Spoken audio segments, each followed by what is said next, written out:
The search and rescue operation continues on Korea's southwestern coast. An investigation also is building up to find out what caused the tragic accident and who is responsible. Arirang's Hwang Ji-hye has the latest, and we now connect with her live at the news center.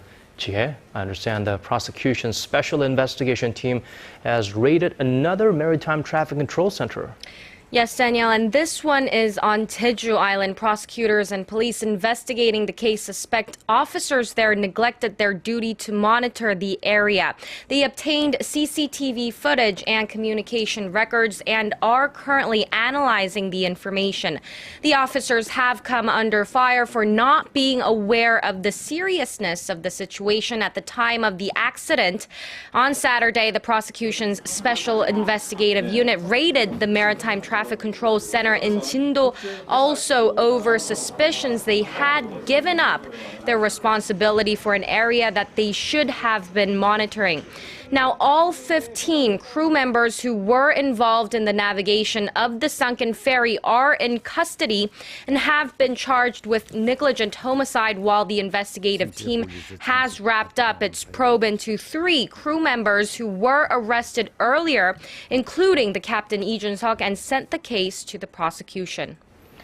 And on the investigation into Cheongjin Marine Company, how is that going?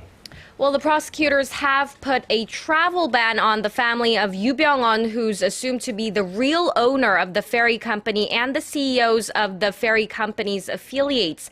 The prosecution is looking into whether the family has evaded taxes, embezzled funds, or made illegal foreign exchange trades. Some people related to the case, including Yoo's son and daughter, as well as the CEOs of the company's affiliates, are known to be abroad. They have been told to comply with a prosecutorial summons and return to Korea by this coming Tuesday. If they don't return, the prosecution plans to compel them to do so. The prosecution has also raided 4 branches of an accounting firm that worked for the ferry operator and is suspected of having created slush funds for the company. The firm also worked with the ferry operator's affiliates, which are practically controlled by Yoo Byung-won, whose 2 sons are the biggest shareholders of the ferry operator's holding company. Now, Ji-hye, the scope of investigation widens, and I believe irregularities in the country's port operations, that's something that they're taking a look at right now.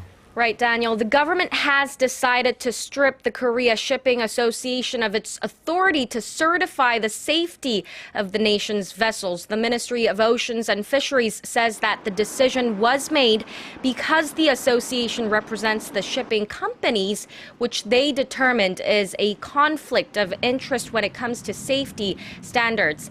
The ministry is discussing how the safety of vessels can be ensured and whether it needs to hire new personnel directly or create another organization responsible for the task.